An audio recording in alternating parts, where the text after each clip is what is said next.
Hey, where are you right now? I'm at work, at the office. My husband calmly stated this without changing his tone of voice. He's lying. You're right in front of me. To betray me so easily? Well, I have my plans too. By any means necessary, I'll send you straight to hell. My name is Karen, 33 years old. After graduating from college, I got a job at a multinational corporation. A dream come true. Although the pay is decent, the work is tough, and international business trips are commonplace.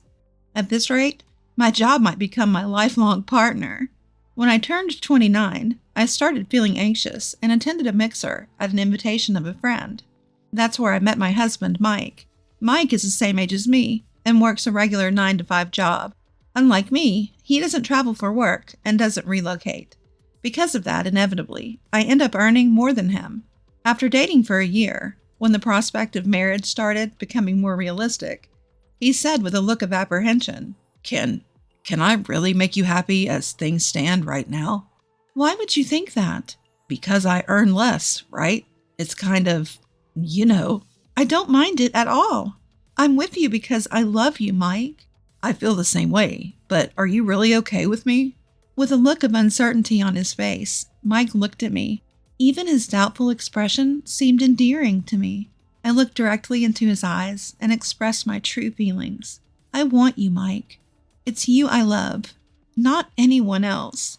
Karen, thank you. I want to be with you too. A month later, he officially proposed to me. That fall, we had a beautiful chapel wedding and were blessed by many friends and family. Despite my hectic work schedule, I felt incredibly happy enough to forget all the hardship. Almost 2 years have passed since then. Without any issues, we have been leading a peaceful married life. Considering our age, it's about time we start thinking about having children. That's what I was starting to think one day. When I got home from work, Mike, who should have been home before me, was nowhere to be found. Mike? I peeked into the other rooms, but he was not there. When I checked the front door, I noticed his shoes were missing. I checked my phone, but there were no messages or missed calls. What could have happened? He always comes home before me.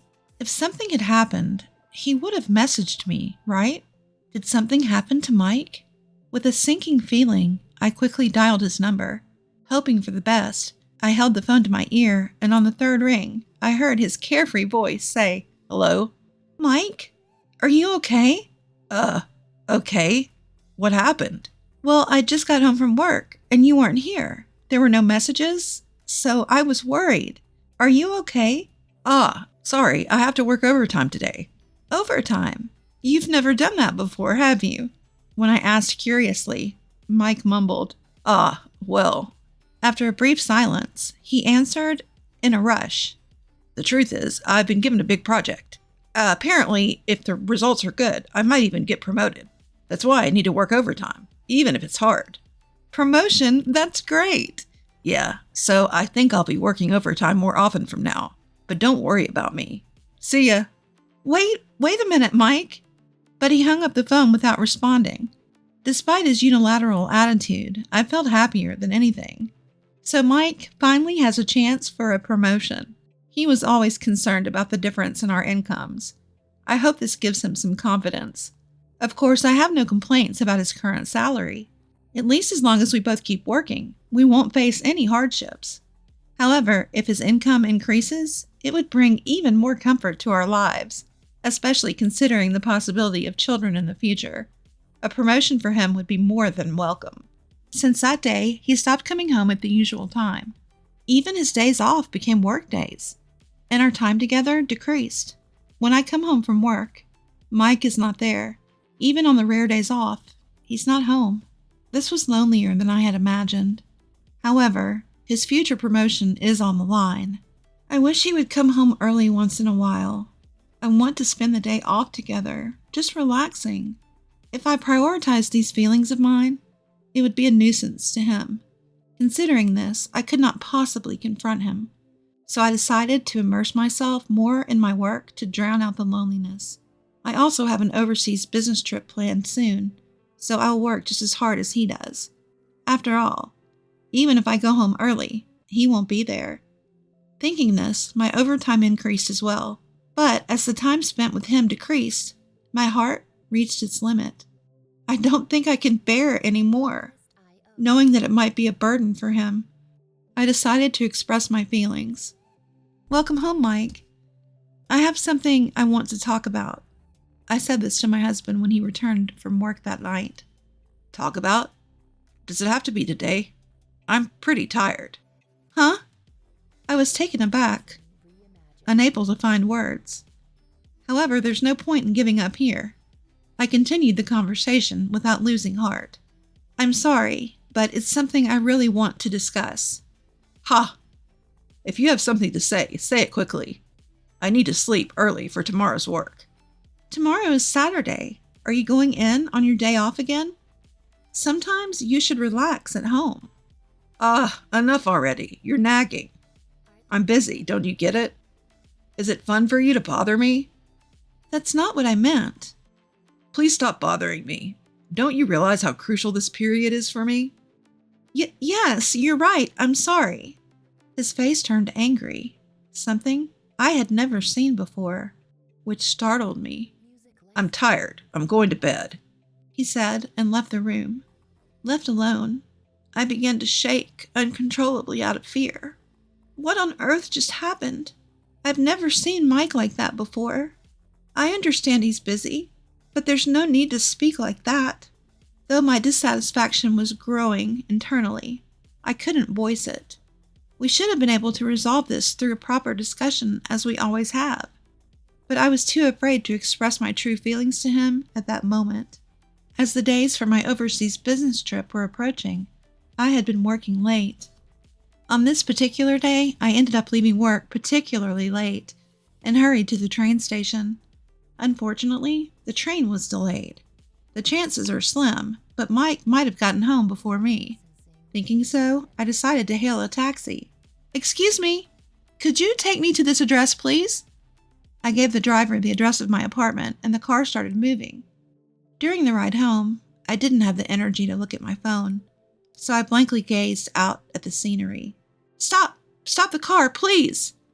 Before I knew it, I found myself shouting at the driver. I opened my eyes wide and reconfirmed the scene outside the car window. That's when I saw it.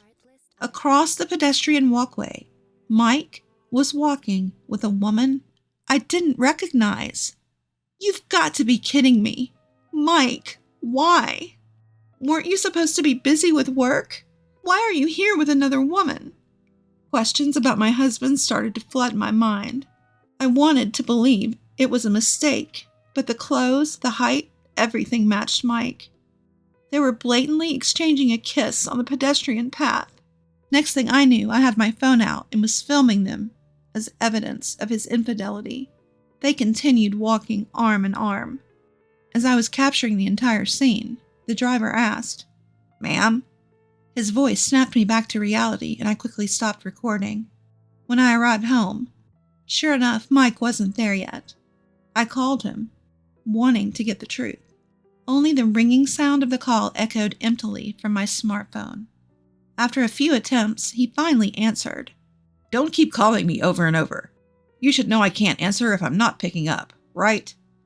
"I'm sorry, but there's something I want to ask you." "I'm working overtime. I'm sorry, but could we talk later?" "Overtime? You don't mean cheating, do you?" "What?" There was a pause. Then I heard his voice filled with anger. After a while, he let out a disgruntled sigh. "Enough of this. How can you say such a thing to your husband who's tired from work? Forget it. I'm not coming home tonight." Then he hung up abruptly.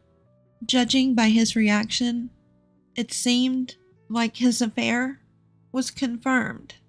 A strange emotion, neither anger nor sadness, welled up within me.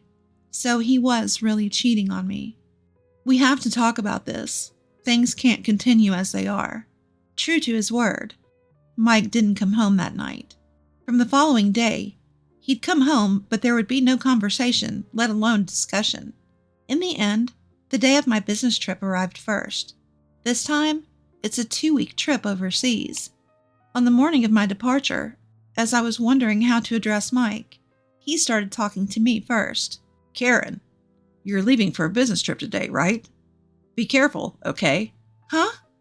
Oh, yes, thank you. But 2 weeks is such a long time. You often go on these trips, but I still can't get used to it. And it feels lonely. Lonely? Do you really feel that way? Of course. We've been awkward around each other recently, right? I want to clear up our misunderstandings. So let's have a nice dinner when you get back. There's no way things can work out so conveniently. He's just trying to cover up the fact that he's been cheating, spouting nonsense. Anyone with a bit of thought should be able to see through it. But for some reason, I chose to believe his words at the time. I had thought that my love for him had completely cooled off after our strained relationship recently, but it seems I can't truly hate him from the bottom of my heart. Did I mistake what I saw the other day? His smile, which I hadn't seen in a long time, was so endearing that it made me have such an illusion. I simply told him, "Let's have a proper talk when I get back," and left the house. After that, my business finished earlier than expected, so I was able to return home earlier. Since it was a sudden decision, I hopped on a plane back to New York without telling my husband Mike. Initially, I planned to contact him, but then I thought, why not surprise him by returning early, cook dinner, and wait for him? That was the plan. I arrived in New York around 11 a.m. I went straight home, arriving around 1 p.m. It was about a week since I had last returned home. At the moment I opened the door with a sense of relief, my spine froze. What? What was that? What caught my eye was a pair of light pink pumps placed at the entrance. As I stood frozen, I heard Mike's voice and a woman's voice from the living room. I tiptoed down the hallway, peeking into the living room from behind a corner. They were drinking in their underwear. The woman was the one I had seen that day. With a sweet voice, the woman started to speak. "Hey, Mike. Are you really okay with inviting me over? Isn't it dangerous if your wife finds out?" Nah, it's fine. She's on a business trip abroad until the day after tomorrow. Oh, really? That's perfect timing. It's my birthday, and your wife isn't at home. Exactly. Thanks to that, I can spend time leisurely at home with you, Linda. You're staying over tonight, right? Oh, my. I love you, Mike. Thank you for the present. Mike's mistress, it seems, is named Linda. The two of them were hugging each other in their drunken state. This has to be a joke. Just because I earn more, why can he do such a thing in the apartment that I rented under my name? While fighting nausea, I recorded the cheating scene with my smartphone. When things settled down, I tiptoed back to the entrance and left the apartment. Sweat poured out, and my heartbeat pounded. Despite the situation, I was still believing in him somewhere. Sweat poured out, and my heartbeat pounded. Despite the situation, I was still believing in him somewhere. I wanted it to be a lie, yet the scene earlier wouldn't leave my mind. I can't continue as his wife anymore. Finally, I decided to resort to my last option. I dialed Mike's number and waited for him to answer. Answering my call with a casual hello, I made sure to speak with an air of urgency. "Hey, where are you right now?" Huh? I'm at work, of course. What time do you think it is? "Yeah, I guess so. I'm sorry, but it seems like someone's home right now." Not quite grasping the situation, my husband's voice wavered as he stammered. What? Speaking to him, who was likely unaware of the reality, I wove in a bit of deception. "So here's the thing. My trip got finished early, and I came back home, and when I got to the front door, I could hear someone talking inside." You mean to tell me you're standing outside our apartment right now? He questioned. "Yes, that's right, Mike. What should I do? Should I go inside to check?" I thought I'd lay a trap for him, seeing if he was in the middle of cheating at home. Depending on his response, I hoped we could have a proper discussion and resolve things amicably. However, my expectations were dashed to the ground. In a loud voice, my husband blurted out, "Could it be a burglar? Get out of there now. Leave that place immediately." In that moment, Any lingering feelings I had for him vanished. So this is how easily you betray me. Rather than admitting or apologizing for the affair, he chose to continue hiding it in such a pathetic way. For now, just get to somewhere safe, he insisted before abruptly hanging up. Moments later, I called the police. Hello? Is this the police? I think there's a burglar in my house. I can hear unfamiliar voices. Yes, thank you. As I ended the call and stood waiting, 2 police officers arrived a few minutes later. I repeated the circumstances to them, and we proceeded to my apartment together. When one of the officers rang the doorbell, my husband emerged from the entrance with his eyes wide open. Well, why are the police here? Are you the resident of this house? Asked one of the officers. Yes, I am. We received a report from your wife that there might be a burglar here. A burglar? No, there's no one here. As he said this, I stepped out from behind the door. Upon seeing me, my husband muttered, "Well, why are you here?" his eyes darting around nervously. I apologized to the officers, saying it must have been a mistake, and sent them on their way. Glancing around inside, I saw no sign of his mistress. I guess he must have rushed her out when I called earlier. Did he still believe I was unaware of the affair? He brazenly accused me. Why did you call the police? That's so bothersome. Well, it was you, Mike, who said there was a burglar. Besides, weren't you supposed to be at work? Why are you home? Never mind, just look at this. I pulled out my phone and presented him with a video of him, and his face drained of color as he watched. This is not what it looks like, Karen. This is... You're not seriously going to make excuses now, are you? A sweat trickled down his forehead. He seemed desperate to say something, yet no apology came forth. Having had enough, I coldly declared, "Oh, just drop it. It's painfully clear that you're a jerk who can't even apologize in such a situation. Hey, how does it feel to lie, cheat, and then get caught? Surely you didn't think it won't happen to me, right?" Well, wait, Karen. I get it. I'll apologize. Huh? Your apologies mean nothing to me now. In fact, they're worth less than nothing. Even if you apologize, I will never forgive you. I'll sue you for emotional distress, and that woman too. I hope you both rot in hell, you jerks. Fueled by anger, I drove Mike out of the house and locked the front door. He made a ruckus outside for a while, but when I continued to ignore him, he eventually left. Later, I got a call from my in-laws telling me that Mike had returned, saying he had nowhere to go. When I explained the situation to them, they were furious and had Mike write and mail the divorce papers for me. Thanks to that, my divorce was finalized without a hitch. The day after, I told my in-laws that the papers had been accepted. They kicked Mike out and apparently cut ties with him. I claimed emotional distress from Mike and the woman he cheated with through my lawyer, insisting on a lump sum payment. The other woman turned out to be Linda, a receptionist at the same company as him. Their affair was quickly made public within the company. Unable to bear it, Linda abruptly left the company.